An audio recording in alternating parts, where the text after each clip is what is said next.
Assalamualaikum warahmatullahi wabarakatuh. Puji syukur kehadirat Allah Subhanahu wa taala, salawat dan salam ke Rasulullah sallallahu alaihi wasallam. Sobat semanisa yang dirahmati oleh Allah, topik pembahasan kita pada kali ini adalah Al-Qur'an dan hadis adalah pedoman hidupku. Semoga dengan memperhatikan dan memahami topik pembahasan kali ini, kita bisa memahami dengan sesungguh hati sumber-sumber hukum Islam yang menjadi rujukan, landasan, atau dasar yang utama dalam pengambilan hukum Islam.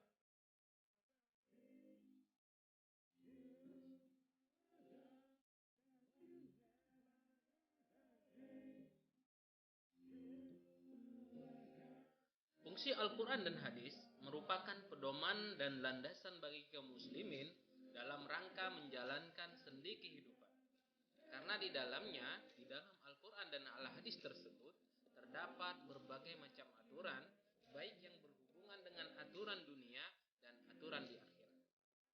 Jadi teman-teman sekalian, ibaratnya Al-Quran dan Al-Hadis ini merupakan pedoman atau tata cara atau sumber rujukan bagi kita ketika kita ingin bahagia di dunia, semuanya bisa kita kaji di dalam Al-Quran. Apa aja syarat-syarat? Begitu juga dengan Al-Hadis. Mungkin kita pernah bertanya-tanya dan berpikir, apa sih manfaatnya mempelajari tentang Al-Quran? Jadi saya berikan ilustrasi yang kecil. Apabila kita berpergian ke suatu tempat untuk suatu tujuan, namun kita tidak mengetahui jalan yang akan dilalui, maka pada saat itulah kita pasti memerlukan sebuah yang namanya petunjuk. Petunjuk arah yang kita tuju, misalnya melalui dengan bertanya atau melihat peta, atau minta diantar oleh seseorang yang dapat mencapai tujuan, sehingga kita tidak akan tersesat. Begitu pula fungsi Al-Quran dan hadis terhadap umat manusia dapat mengantarkan ke arah tujuan yang jelas, yaitu arah kebenaran dan kebahagiaan. Sehingga kita mempunyai keyakinan yang kuat terhadap Allah Subhanahu wa taala, bahwa Allah Subhanahu wa taala Maha Pemberi petunjuk, sehingga manusia dapat bersikap atau berakhlakul karimah dan rasa kasih sayang antar sesama manusia. Semuanya situ sudah ada di dalam Al-Quran. Secara umum, sumber hukum Islam itu terbagi menjadi 3. Yang pertama Al-Quran, yang kedua Al-Hadis, dan yang ketiga apa itu Al-Quran? Secara bahasa dan istilah, Al-Quran adalah sebuah kitab suci bagi seluruh umat Islam yang sifatnya wajib untuk diketahui, dibaca, diamalkan, dan dipelajari.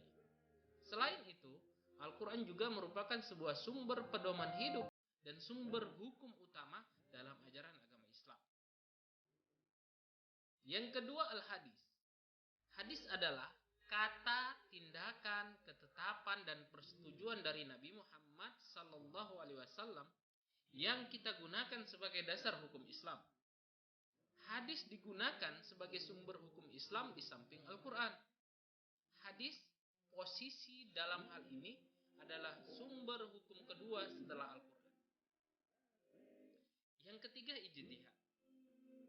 Pengertian ijtihad menurut istilah adalah mencurahkan seluruh tenaga dan pikiran dengan sungguh-sungguh dalam menetapkan hukum syariat yang tidak dijumpai dalam Al-Quran dan Al-Hadis.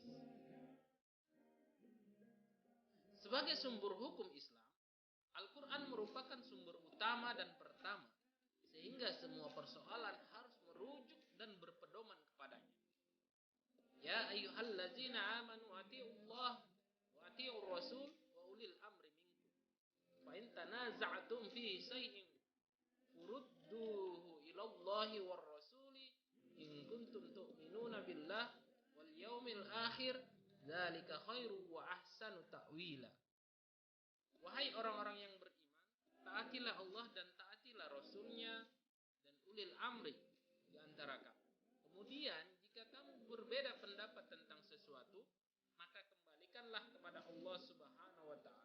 Rasulnya.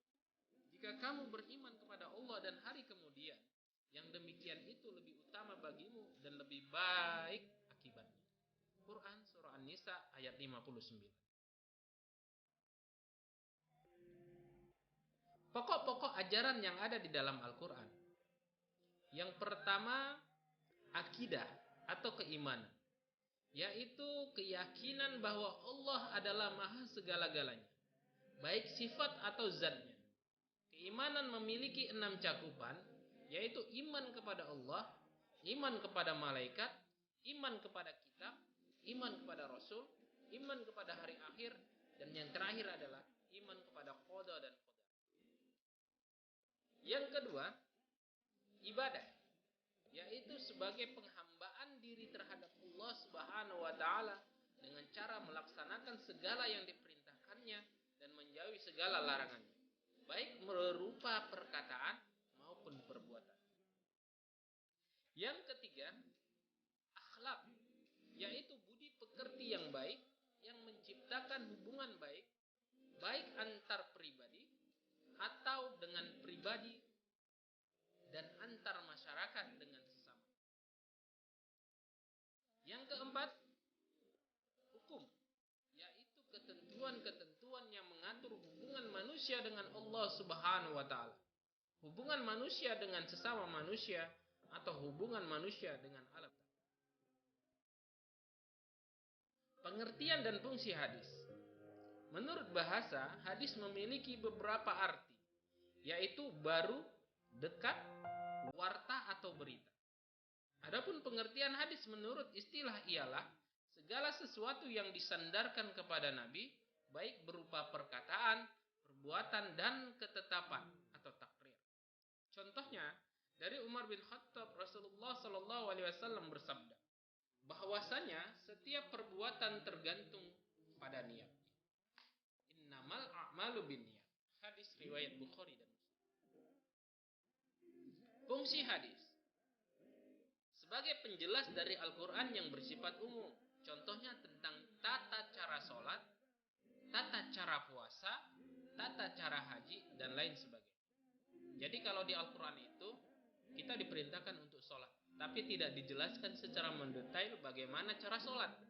Maka disinilah datang hadis menjelaskan bagaimana tata cara sholat yang benar. Sholat adalah sesuatu yang dimulai dengan takbir dan berbagai macam gerakan dan perkataannya dan diakhiri dengan salam. Jadi Rasul sendiri yang langsung mencontohkan. Yang kedua, fungsi hadis adalah menguatkan hukum-hukum yang terdapat dalam Al-Quran. Contohnya, kita diperintahkan untuk melaksanakan sholat yang bertujuan mencegah perbuatan keji dan mungkar. Kemudian dikuatkan oleh hadis bahwasanya sholat adalah tiang agama. Barang siapa yang mendirikan sholat, berarti dia mendirikan agama. Dan barang siapa yang meninggalkannya, berarti dia merusak dan meruntuhkan agama. Kedudukan hadis atau sunnah sebagai sumber hukum Islam. Hadis berada satu tingkat di bawah Al-Quran. Artinya, jika sebuah perkara hukumnya tidak terdapat di dalam Al-Quran yang harus dijadikan sandaran, berikutnya adalah hadis tersebut. May yuti'ir rasula faqad ata'a Allah, wa man tawalla fama arsalnaka 'alaihim hafizo. Barang siapa yang mentaati Rasul, maka sesungguhnya ia telah mentaati Allah Subhanahu wa taala. Dan barang siapa yang berpaling darinya, maka ketahuilah kami tidak mengutus Muhammad untuk menjadi pemelihara mereka. Quran Surah An-Nisa ayat 80. Fungsi hadis terhadap Al-Quran. Yang pertama, menegaskan ketentuan yang telah ada dalam Al-Quran. Yang kedua, menerangkan maksud dan tujuan ayat. Yang ketiga, menjelaskan ayat-ayat Al-Quran yang bersifat umum. Yang keempat, menetapkan hukum baru yang tidak terdapat di dalam Al-Quran. Macam-macam hadis. Hadis mutawatir adalah hadis yang diriwayatkan oleh banyak perawi, baik dari kalangan para sahabat maupun generasi sesudahnya, dan dipastikan di antara mereka tidak bersepakat dusta. Ini macam hadis yang pertama. Yang kedua, Hadis masyhur adalah hadis yang diriwayatkan oleh 2 orang sahabat atau lebih yang tidak mencapai derajat mutawatir, namun setelah itu tersebar dan diriwayatkan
topi miring, vodka, dan lain sebagainya.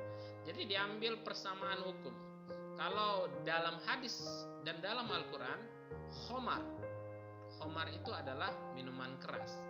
Maka disamakan hukumnya dengan whisky, brandy, sama-sama memabukkan walaupun berbeda nama.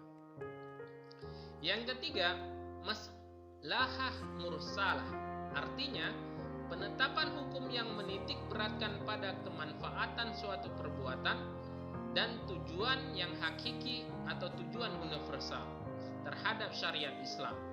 Misalnya, seorang wajib mengganti atau membayar kerugian atas kerugian kepada pemilik barang karena kerusakan di luar kesepakatan yang telah ditetapkan. Pembagian hukum Islam. Secara umum, hukum Islam itu dibagi menjadi 2. Yang pertama hukum takhlifi, yang kedua hukum wadi. Hukum takhlifi adalah tuntutan Allah Subhanahu wa taala yang berkaitan dengan perintah dan larangan. Sedangkan hukum wadi, perintah Allah Subhanahu wa taala yang merupakan sebab, syarat atau penghalang bagi adanya sesuatu. Apa saja hukum tahlifi tersebut? Yang pertama wajib atau fardu, yaitu aturan Allah Subhanahu wa taala yang apabila dikerjakan mendapatkan pahala dan jika ditinggalkan akan berakibat dosa. Misalnya perintah wajib sholat, puasa, zakat, haji dan sebagainya. Yang kedua sunnah atau mandub. Jika dikerjakan akan mendapatkan pahala dan jika ditinggalkan karena berat untuk melakukannya tidaklah mendapat dosa. Misalnya ibadah sholat rawatib, puasa Senin Kamis dan sebagainya. Yang ketiga haram atau tahrim, yaitu larangan untuk mengerjakan suatu pekerjaan atau perbuatan. Konsekuensinya adalah jika larangan tersebut dilakukan akan mendapatkan pahala dan jika larangan tersebut tetap dilakukan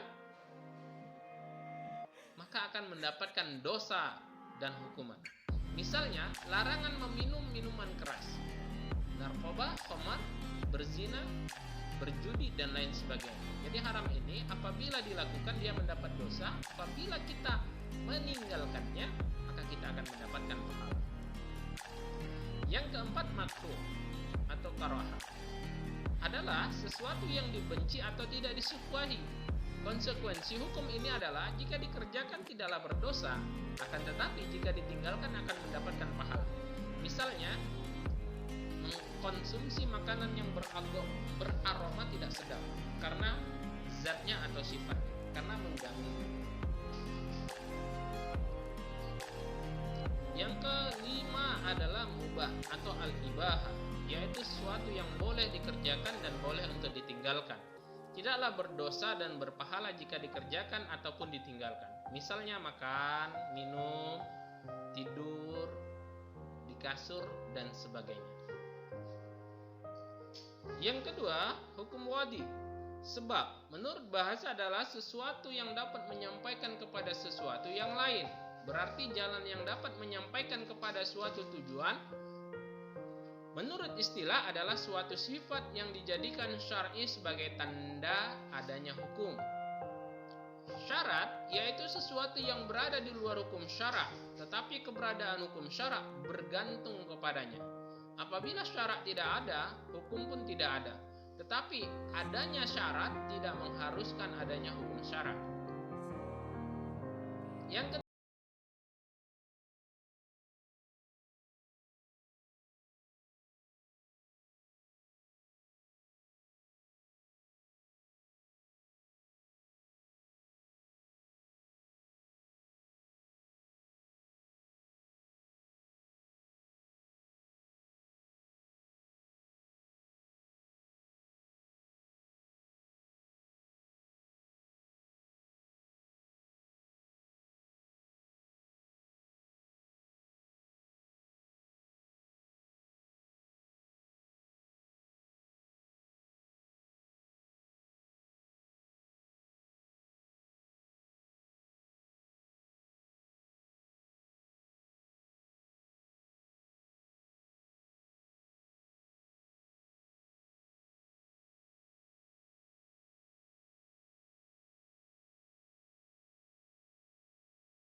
taufiq wal hidayah.